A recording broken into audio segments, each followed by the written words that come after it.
Olá, sejam todos bem-vindos à nossa terceira aula de microcontroladores.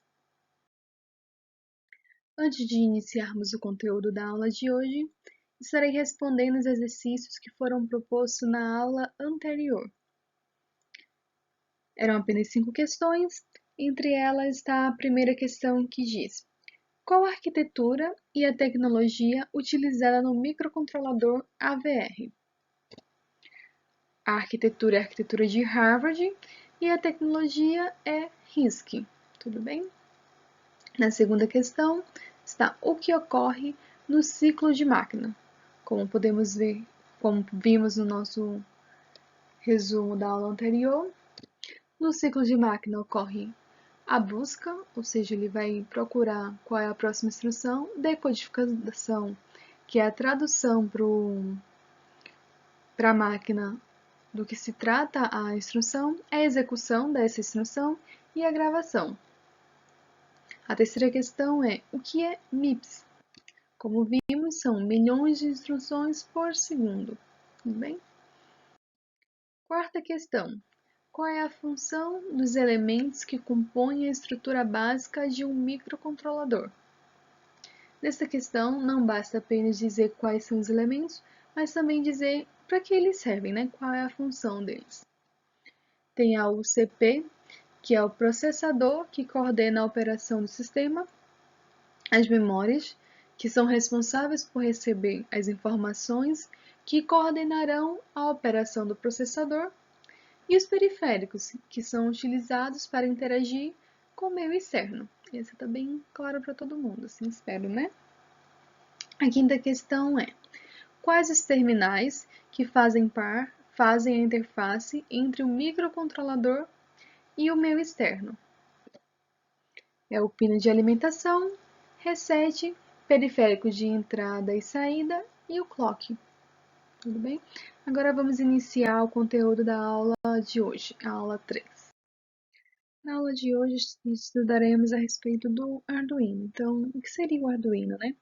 O Arduino ele foi criado em 2005 por um grupo de 5 pesquisadores. E esses pesquisadores, eles tinham o objetivo de elaborar um dispositivo que fosse ao mesmo tempo barato, funcional e fácil de programar, sendo dessa mesma forma acessível a estudantes e a projetistas iniciantes, né? Além disso, também foi adotado o conceito de hardware livre. E o que significa isto? Significa que qualquer um pode montar, ou modificar, ou melhorar e personalizar um Arduino, partindo do mesmo hardware básico. Então, assim foi criada essa placa, que é composta por um microcontrolador Atmel, como podemos ver aqui. Nós temos essa placa, que possui um controlador Atmel, circuitos de entrada e saída, que podem ser facilmente conectadas a um computador, e programada via IDE, que é o nosso Ambiente de Desenvolvimento Integrado, utilizando uma linguagem de programação baseada na linguagem C ou C++, sem a necessidade de equipamentos extras, apenas utilizando um cabinho USB. Vai ser conectado aqui, bem? Mas nos outros slides veremos com maior detalhe a respeito dos pinos e quais os elementos que compõem essa placa, tá bem?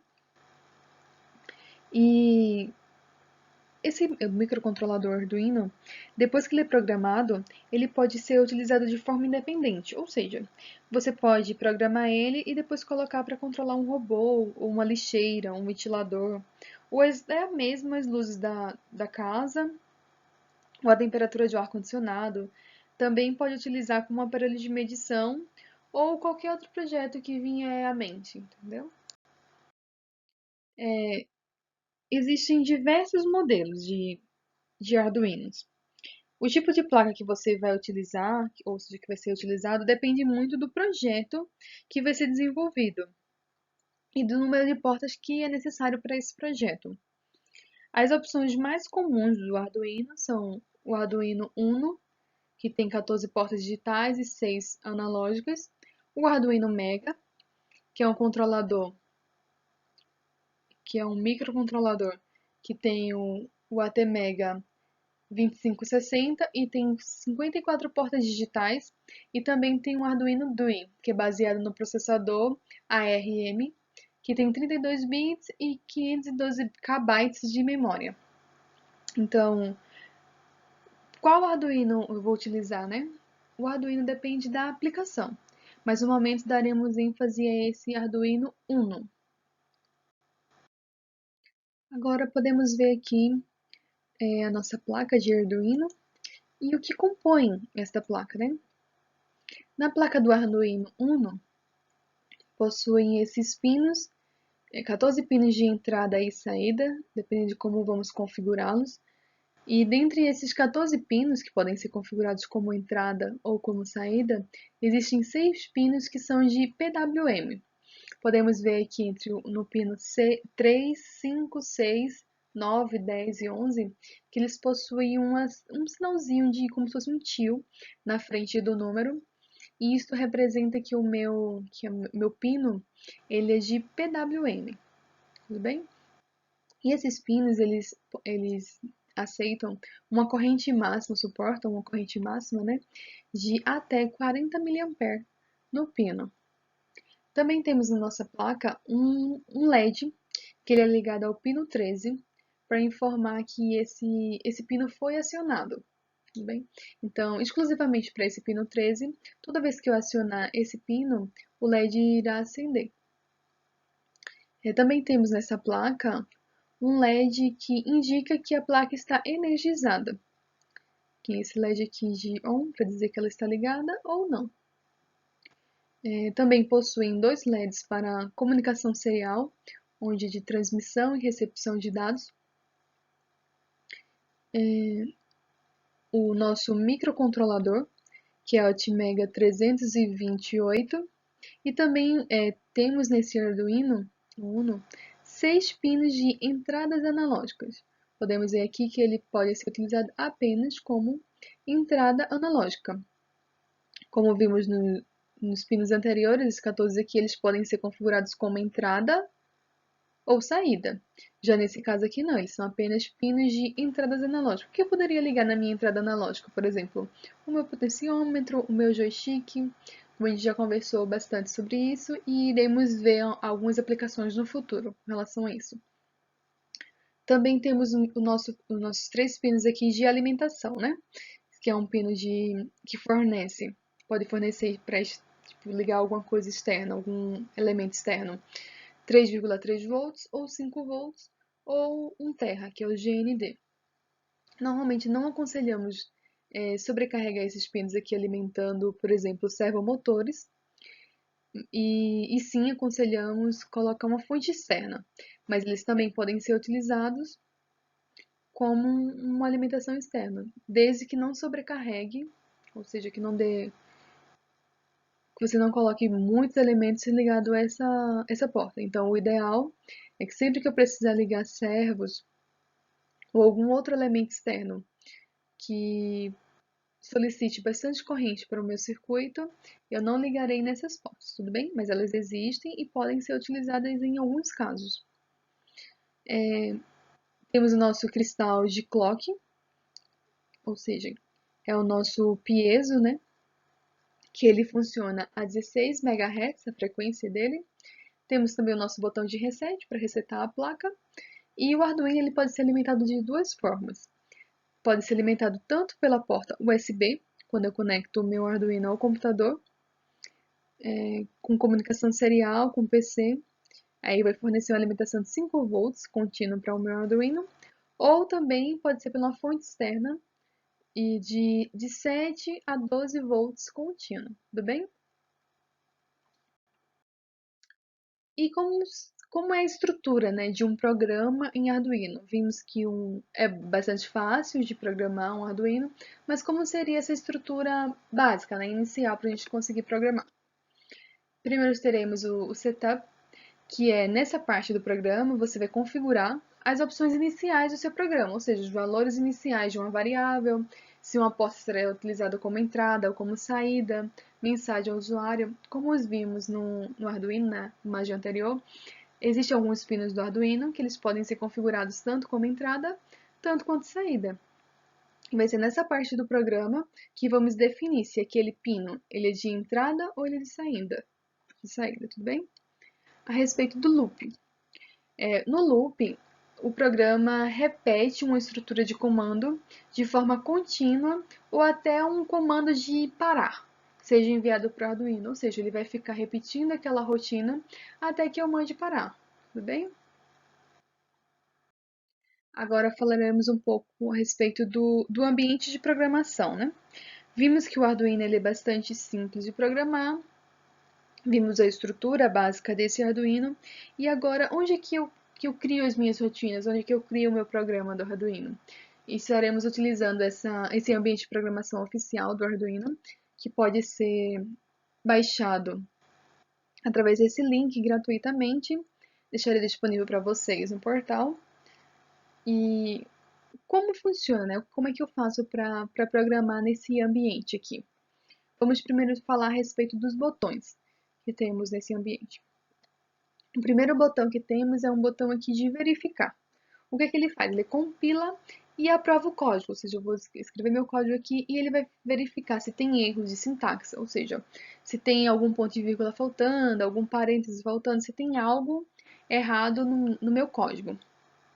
Também temos o segundo botão, que é o botão de upload, que ele vai enviar o código para a placa do Arduino. Ou seja, eu vou escrever todo o meu código nesse ambiente, depois que tiver tudo verificado, ou seja, que eu compilei o meu código certinho, eu vou enviar para a placa para testar o meu código, tudo bem? Para colocar em funcionamento. Também temos um terceiro botão, que é o botão de novo. Nesse botão ele vai abrir uma nova aba, uma nova janela para você criar um novo código. Um outro botão é o botão de salvar. Esse botão ele vai permitir que você salve o código que foi feito, né? Que foi realizado. Também temos esse botão, que é o botão de abrir. Aqui, se você já tiver algum código, algum programa escrito no seu computador, você vai abrir através desse botão e verificar todo o código, para poder fazer a leitura desse código, né? Também temos essa área em branco aqui, essa área branca, né? Que é onde vamos fazer a nossa programação, né? O desenvolvimento do nosso programa, o desenvolvimento das nossas rotinas são todos escritos nessa área aqui em branco, ou aqui na cor branca. Antes de iniciarmos os nossos exercícios ou propor alguma atividade para vocês, vamos ver algumas funções básicas que são utilizadas no Arduino, né? A respeito das funções de entradas e saídas digitais, temos o Pin Mode. O que é que isto faz? Ele configura o pino especificado para funcionar como uma entrada ou uma saída. Vimos nos slides anteriores que o Arduino ele tem alguns pinos que eles podem ser configurados tanto como entrada ou como saída. E para configurar esses pinos, utilizamos essa função, onde eu vou especificar aqui o número do pino. Por exemplo, se eu quisesse utilizar o pino 4, estaria colocando aqui 4, vírgula, e o modo, ou seja, se ele é uma entrada ou ele é uma saída, tudo bem? Sempre lembrando que na função, você vai colocar qual é a função, pinMode, abre parênteses, colocar o número do pino, vírgula, qual o modo nesse caso, se é uma entrada ou uma saída, fechar o parênteses e finalizar sempre com um ponto e vírgula, tudo bem? Isso para todas as outras funções, mas deixar bem claro nessa, para não esquecermos no nosso código. Também temos um digital read pino, ou seja, o que ele vai fazer aqui? Ele vai ler o valor de um pino digital especificado, que pode ser nível high, ou seja, nível alto, ou low, tipo nível baixo. O que ocorre aqui? Eu vou especificar um pino, por exemplo, o pino 13, e vou solicitar ao programa que faça a leitura desse pino, ou seja, verifique se esse pino ele encontra-se no nível alto ou no nível baixo, tudo bem? Como temos essa função para a leitura do pino, também temos a mesma função para a escrita do pino. O que isso faz? Ele vai acionar um valor, colocando em nível alto ou nível baixo um pino digital. Esta função é bastante utilizada, por exemplo, quando eu quero acender um LED. eu vou informar qual pino que o LED está acionado, por exemplo, no pino 13, posso colocar, e informar se eu quero colocar ele no nível alto, para ligar e acender o LED, ou no nível baixo para apagar esse mesmo LED. Também temos algumas funções que são funções temporizadas, né? Agora veremos essa função que é o delay. O que seria esse delay? Ele faz uma pausa no programa por uma quantidade de tempo específica, que normalmente o delay é utilizado em milissegundos. E cada segundo, sabemos que ele equivale a 1000 milissegundos. Então, se eu quisesse colocar 1 segundo, 1000 milissegundos, tudo bem? Se quisesse colocar 9 segundos, seria 9000 milissegundos. E assim por diante. Sempre lembrando que essa função ela trabalha com milissegundos. Agora vamos ao nosso exemplo, né? Vamos fazer um exemplo no nosso ambiente de programação, que é: desenvolva um programa que acenda e apague um LED em intervalos de 1 segundo. Lembrando, 1 segundo equivale a quanto? 1 segundo equivale a 1000 milissegundos. Pois bem, agora que já resolvemos dois exercícios juntos, lanço para vocês um exercício proposto, né? Como sempre estamos fazendo. Nesse exercício, eu quero que vocês desenvolvam um programa que acenda e apague um LED verde e um LED vermelho, atendendo às condições abaixo. Quais são essas condições? Quando o LED verde acender, o LED vermelho deverá apagar. Assim como, quando o LED vermelho acender, o LED verde deverá apagar. Tudo bem? Lembra muito o exercício que fizemos juntos, tudo bem? O exercício anterior. Porém, dessa vez, tem que ter um intervalo de 3 segundos para ambos os LEDs, tudo bem? Ou seja, um LED vai passar 3 segundos aceso, depois ele vai passar 3 segundos apagados. Essa condição serve para os dois LEDs, tudo bem? Tranquilo, né? Resolvam essa atividade, simulem, entreguem respostas para os seus professores e na próxima aula iniciaremos respondendo essa atividade como sempre estamos fazendo, tudo bem? Por hoje é só, tenham bons estudos e até a próxima aula!